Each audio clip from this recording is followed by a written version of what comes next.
با برنامه تحلیلی و خبری از رادیو آزادی خوش آمدید. خلاصه خبرهای جهان و تاجیکستان در روز 28 نوامبر را من مومن احمدی از شهر پراگ تقدیم میکنم. سرخط خبرها: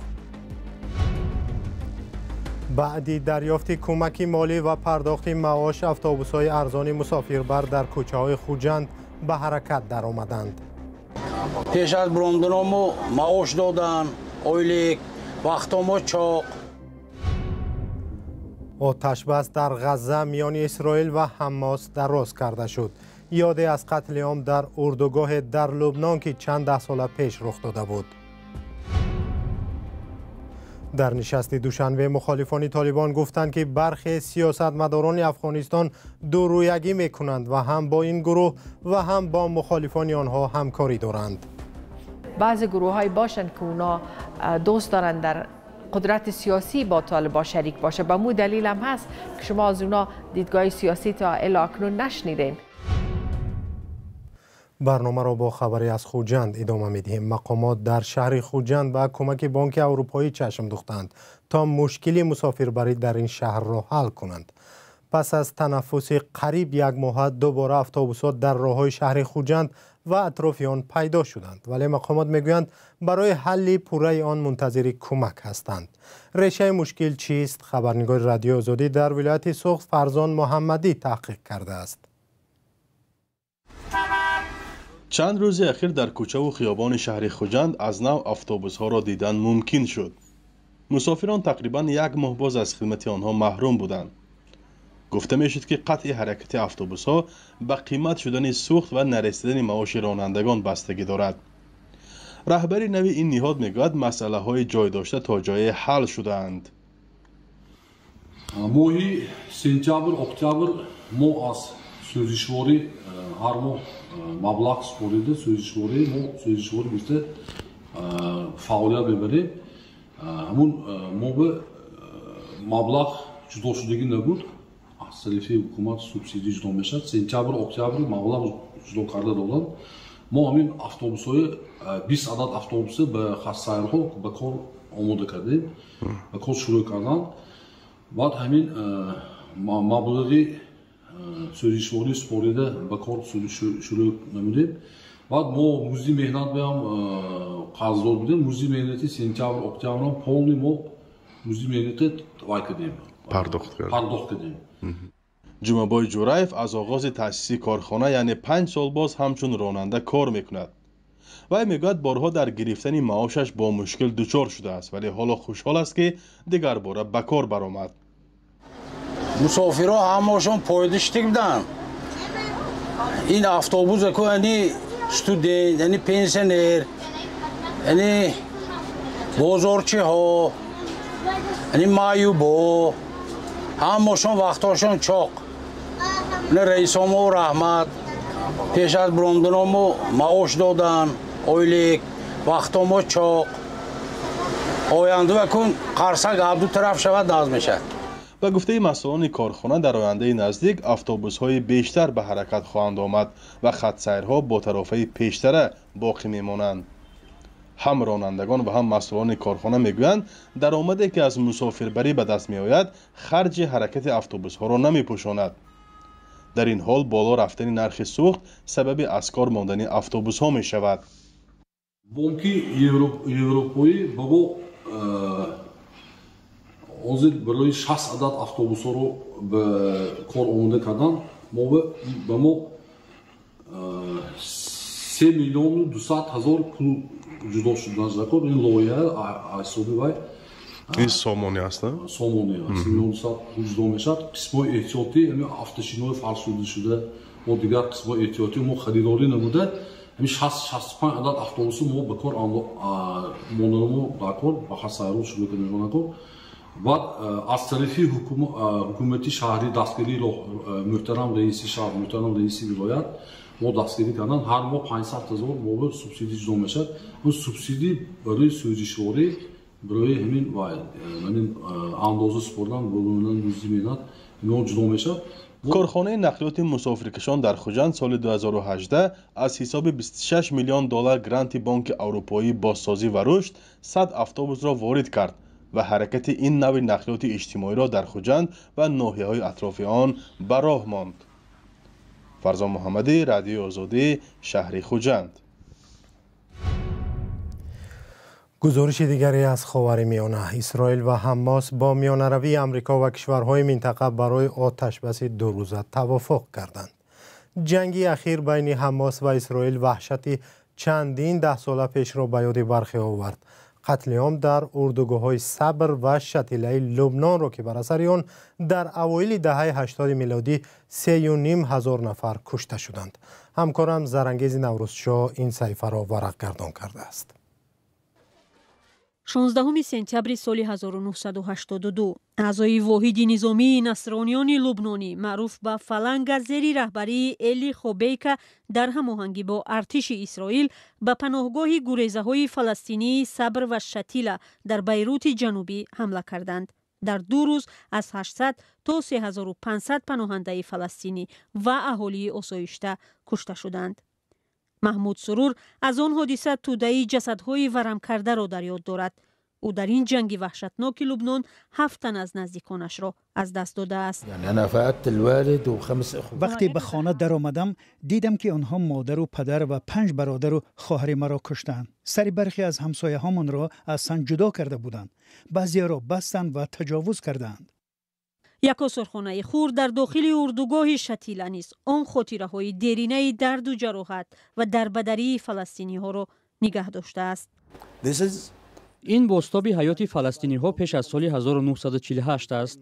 اگر شما گذشته نداشته باشید، آینده هم نخواهید داشت. آنها میخواهند که ما غلام باشیم، اما ما این را نمیخواهیم. ما برای حق خود مبارزه میبریم. پس از 40 سال آن قتل عام نیز فلسطینی ها در اردوگاه میگویند که زندگی آنها تا هنوز هم سخت و طاقت شکن است. حالا جنگ در غزه و درگیری ها در مرز لبنان و اسرائیل نگرانی ها را از یک جنگ بزرگ به بار آورده است. جمیله شهادت رهبری سازمان غیر دولتی خانه کودکان اسما است که به گریزه های فلسطینی در لبنان کمک میرساند. آنچه ما در نوار غزه می‌بینیم قتل عام صبر و شتیله را به یاد می‌آورد. احتمال به زودی چنین سرنوشت نوبتی ما می‌شود. ما می‌ترسیم. جنگ یعنی نابودی است. مردم اینجا میگویند منظره های جنگ در غزه آنها را وادار میکند که به چون و چرا از جنگیان حماس پشتیبانی کنند. حماس واقعا حرکت مقاومت فلسطینی است. آن کاری را میکند که هر فلسطینی خواهش اجرای آن را دارد. اگر اسرائیل به لبنان حمله کند، هر یک فلسطینی باید مقاومت کند. وزارت تندرستی غزه که تحت حمایت حماس است گفت از آغاز جنگ که اسرائیل در غزه راه انداخت بیش از 14,000 نفر کشته شدند. این جنگ بعد حمله حماس که امریکا آن را تروریستی می‌داند آغاز شد که بر اثر آن در اسرائیل 1200 نفر کشته و 200 نفر از جمله کودکان گروگان گرفته شدند. اسرائیل اعلام کرد که در صورت حمله حزب الله از جنوب لبنان به کشودن جبهه دوم جنگ آمادگی می‌گیرد. لبنان بعد چندین سال بحران اقتصادی در حال فروپاشی است. افزایش خشم و ناراضگی و شدت بین فلسطینی ها در کشور و احتمال سر زدن یک جنگ نو اکثر لبنانی ها را به تشویش آورده است.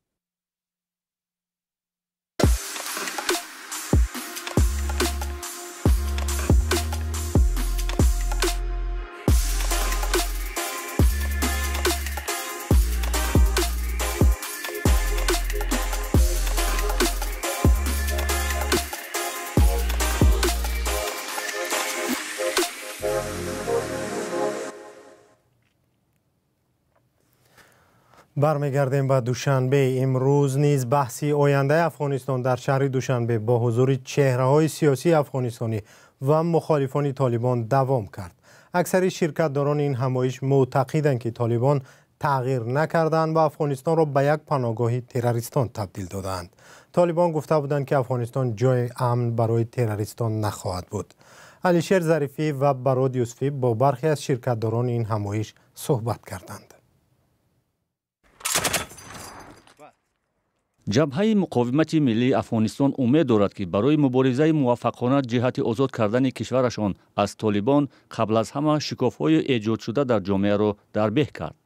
این نکته را علی میثم نظری رئیس بخش روابط خارجی جبهه مقاومت ملی افغانستان در حاشیه نشست گفتگوهای امنیتی هرات در شهر دوشنبه تاکید کرد. باید یک اعتماد سازی بین خود مردم افغانستان ایجاد شود. این نشست و دیگر نشست، حالا ما هفته آینده یک نشست دیگر داریم که کاملا سیاسی است. این که اکادمیک است بیشتر تخصصی است.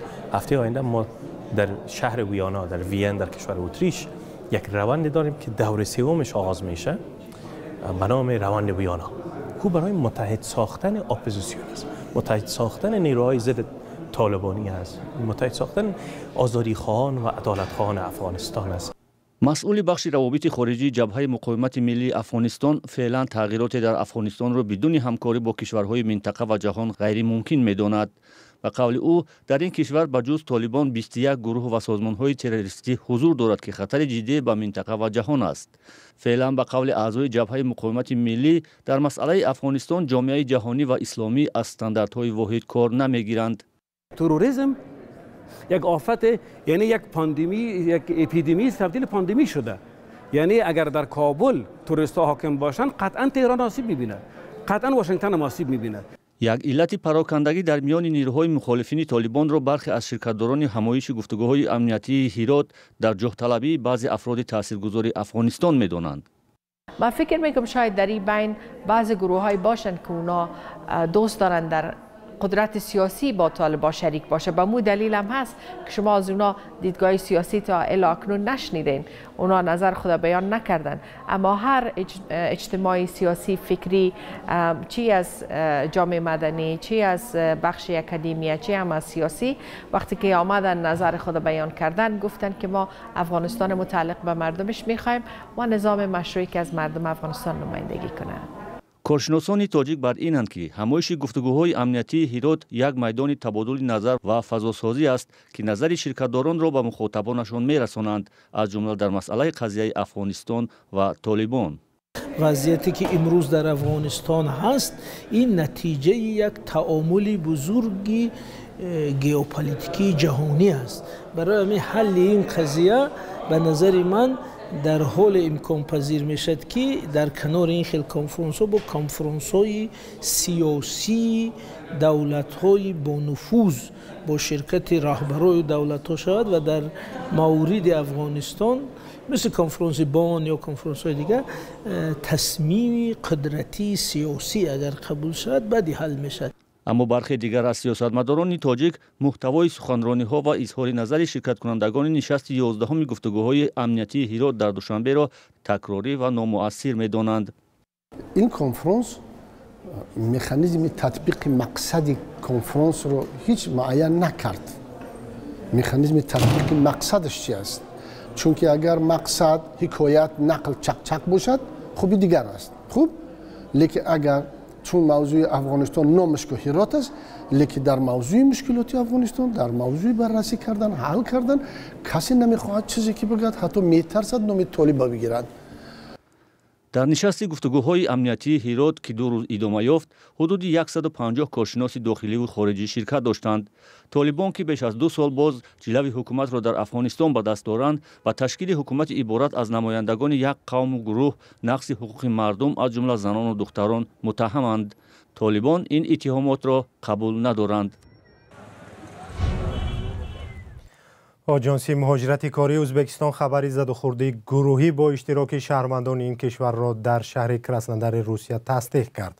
به اطلاع منبع حادثه 25 نوامبر امسال در ساختمان شرکت تاچنا به دولتی با دلیل اختلاف نظر در رابطه با استفاده کران سر زده است.